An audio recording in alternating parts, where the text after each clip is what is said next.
فاسألوا أهل الذكر إن كنتم لا تعلمون. Assalamualaikum warahmatullahi wabarakatuh.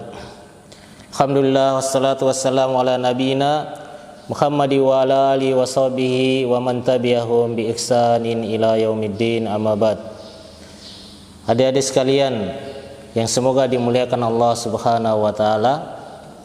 Alhamdulillah, dalam kesempatan kali ini kita akan memulai pelajaran kita, yaitu pelajaran SKI untuk kelas 1. Maka dalam hal ini kita akan membahas tentang bab pertama dalam buku ini, yaitu kelahiran, keturunan dan penyusuan Nabi Sallallahu Alaihi Wasallam.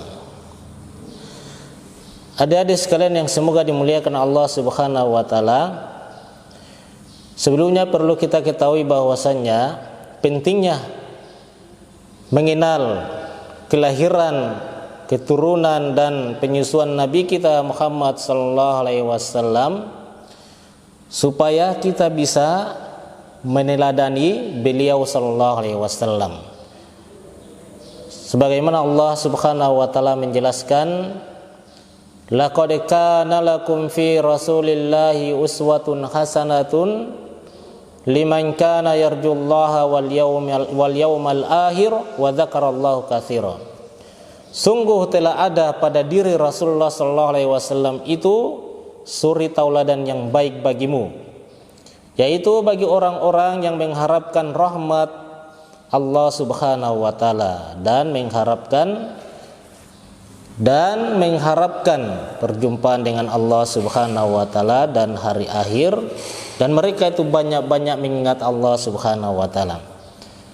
Adik-adik sekalian yang dimuliakan Allah Subhanahu wa taala, kita memulai judul kecil dalam buku ini, yaitu bagian A-nya, kelahiran Nabi Muhammad sallallahu alaihi wasallam. Nah, Nabi kita Muhammad sallallahu alaihi wasallam yaitu lahir di perkampungan Bani Hashim. Saya ulangi, Nabi kita Muhammad sallallahu alaihi wasallam dia dilahirkan di perkampungan Bani Hashim. Jadi adik-adik hanya menulis nama yang perlu dicatat, kemudian tanggal dan tahun. Selebihnya itu adik-adik dengarkan saja. Yang perlu dicatat itu hanya yang inti-intinya saja. Ya. Jadi Nabi kita Muhammad sallallahu alaihi wasallam lahir di perkampungan Bani Hashim ini di kota Makkah, yaitu pada hari Senin pagi tanggal 12 Rabiul Awal di tahun gajah. 12 Rabiul Awal di tahun gajah. Ya. Kemudian bertepatan dengan tanggal 22 April tahun 571 Masehi. Ini kelahiran Nabi kita Muhammad sallallahu alaihi wasallam. Ya. Sedangkan ayahnya bernama Abdullah dan ibunya bernama Aminah. Nah, ini perlu kita ketahui, orang yang paling kita cintai atau orang yang kita mau jadikan sebagai panutan suri tauladan, maka kita harus tahu keturunannya seperti apa, kelahirnya di kota mana, sehingga jelas bagi kita supaya tambah meyakinkan diri kita bahwasanya Nabi kita sallallahu alaihi wasallam ternyata dari keturunan yang baik, dijaga oleh Allah Subhanahu wa taala di masa kecilnya, maka pantaslah dia diangkat menjadi rasul, dan kita disuruh oleh Allah Subhanahu wa taala untuk mencontoh beliau sallallahu alaihi wasallam tersebut. Adik-adik sekalian yang semoga dimuliakan Allah Subhanahu wa taala, ketika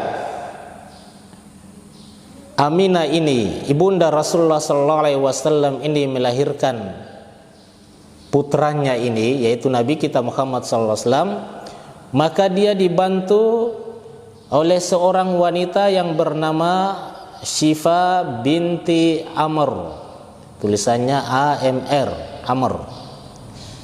yaitu ibunya sahabat terkenal, salah satu sahabat yang terkenal, yaitu Abdurrahman bin Auf, terkenal dengan sahabat yang merupakan pengusaha sukses pada zamannya. Jadi Nabi kita dilahirkan oleh ibunya yang bernama Aminah. Aminah ini ditemani oleh Syifa binti Amr. Syifa binti Amr ini adalah ibu dari sahabat Abdurrahman bin Auf. Adik-adik sekalian yang semoga dimuliakan Allah Subhanahu wa taala, apa yang dilakukan oleh Aminah ketika melahirkan putranya ini? Maka Aminah mengirim utusan kepada kakeknya Nabi atau kepada mertuanya, yaitu Abdul Muthalib. Abdul Muthalib, kakek Nabi kita tercinta atau mertuanya Aminah ini. Jadi ketika Nabi lahir, maka yang dilakukan oleh Aminah mengirim utusan kepada Abdul Muthalib untuk menyampaikan kabar gembira tentang kelahiran cucunya ini. Setelah kabar ini diterima oleh sang kakek atau Abdul Muthalib ini, maka apa yang dilakukan oleh Abdul Muthalib? Tentunya Abdul Muthalib ini sangat gembira, sangat gembira dan bahagia karena kedatangan cucu tercintanya ini. Lahirlah cucu tercintanya ini. Dengan rasa kegembiraan, bahagianya itu, adik-adik sekalian, maka yang dilakukan oleh Abdul Muthalib adalah membawa Nabi sallallahu alaihi wasallam ke Ka'bah. Ia bersyukur kepada Allah Subhanahu wa taala dan mendoakan untuk kebaikan cucunya ini, dan memberinya nama yaitu Muhammad, yang artinya terpuji. Jadi ini yang dilakukan oleh Abdul Muthalib sang kakek ketika mendengar berita kelahiran cucunya ini, maka yang dilakukan adalah bersyukur kepada Allah, mendoakan kebaikan kepadanya. Tentunya dia membawanya ke Ka'bah. Setelah itu baru dia bersyukur, mendoakan kebaikan dan memberikan nama kepadanya. Adik-adik sekalian yang dimuliakan Allah Subhanahu wa taala, dan Abdul Muthalib juga pada hari yang ketujuh telah melakukan akikah atau menyelenggarakan akikah pada hari ketujuh, yaitu menyembelih domba sebagai rasa kesyukuran dia kepada Allah Subhanahu wa taala terhadap lahirnya cucunya ini. Dan ini sudah ma'ruf, sudah terkenal di kalangan bangsa Arab, dan ini dibenarkan oleh syariat sampai zaman kita sekarang ini. Hal ini tetap dijadikan sebagai suatu syariat. Adik-adik sekalian yang semoga dimuliakan Allah Subhanahu wa taala, semasa kecilnya Nabi kita Muhammad sallallahu alaihi wasallam ini, beliau diasuh oleh seorang yang bernama Ummu Aiman atau Barakah atau disebut dengan Barakatul Habasyah. Dia merupakan budak dari ayah beliau. Ayah Nabi itu kan sudah meninggal sebelum Nabi sallallahu alaihi wasallam lahir. Maka Ummu Aiman atau Barakah ini dia mengasuh Nabi sallallahu alaihi wasallam. Setelah Nabi kita Muhammad sallallahu alaihi wasallam ini diangkat oleh Allah Subhanahu wa taala menjadi rasul, maka Ummu Aiman ini pun juga masuk Islam dan dia pun ikut hijrah. Dan wanita ini wafat 5 atau 6 bulan setelah wafatnya Nabi kita Muhammad sallallahu alaihi wasallam. Adik-adik sekalian yang semoga dimuliakan Allah Subhanahu wa taala, ini pembahasan bagian A-nya ya. Kita lanjutkan sedikit bagian B-nya. Judul kecil dalam buku ini bagian B-nya yaitu garis keturunan Nabi kita Muhammad sallallahu alaihi wasallam atau disebut dengan silsilah Nabi kita Muhammad sallallahu alaihi wasallam. Ya.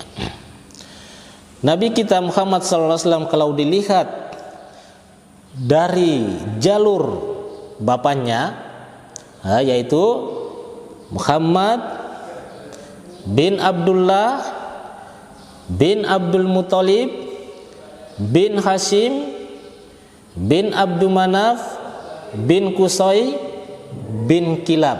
Kilab ini kakek Nabi yang kelima. Nah, adik-adik perhatikan, Kilab ini kakek Nabi yang kelima. Ini dari jalur ayahnya. Ya. Kalau dari jalur ibunya, yaitu Aminah binti Wahab bin Abdul Manaf bin Zuhra bin Kilab. Ketemunya di Kilab juga. Jadi dari jalur bapa ketemunya di kakek sampai ke kakek yang kelima yaitu Kilab. Dari jalur ibunya pun masuk atau sampai kepada kakeknya yang kelima yang Kilab ini, sehingga ketemu antara nasab dari ibu kemudian dari ayah, ketemunya di kakek yang kelima ini masih nyambung garis keturunannya sampai naik dari Kilab ini sampai terakhir namanya Adnan. Ya, Adnan ini dari keturunan Nabi Ismail alaihissalam, sampai keturunan Nabi kita ini sampai kepada Nabi Ismail alaihissalam. Ya. Adik-adik sekalian yang semoga dimuliakan Allah Subhanahu wa taala. Kemudian Nabi kita Muhammad sallallahu alaihi wasallam, kabilah Nabi kita Muhammad sallallahu alaihi wasallam ini yaitu berasal dari kabilah Quraisy atau suku Quraisy. Suku Quraisy ini disandarkan kepada kakek Nabi sallallahu alaihi wasallam yang bernama Fihr bin Malik. Fihr bin Malik ini dijuluki dengan Quraisy. Nah, itulah yang dipakai sehingga kabilah Quraisy atau suku Quraisy itu berasal dari kakek Nabi SAW yang dijuluki dengan Quraisy itu nama aslinya adalah Fihr bin Malik. Adik-adik sekalian yang semoga dimuliakan Allah Subhanahu wa taala, untuk pertemuan kita kali ini Ustaz tidak memperpanjang pembahasannya, hanya sedikit dulu yang kita memulai dari pertemuan awal kita ini. Mudah-mudahan yang sedikit ini menjadi perhatian bagi adik-adik sekalian. Yang saya pesankan kepada adik-adik sekalian, catat nama-nama yang ada di dalam buku ini atau yang telah kita sebutkan tadi, kemudian tanggal, kemudian tempat dan sebab terjadinya suatu peristiwa. Intinya sejarah itu seperti yang sisanya adik-adik mendengarkan saja. Demikian, mudah-mudahan ada manfaatnya. Subhanakallahumma wa bihamdika asyhadu an la ilaha illa anta astaghfiruka wa atubu ilaik. Assalamualaikum warahmatullahi wabarakatuh.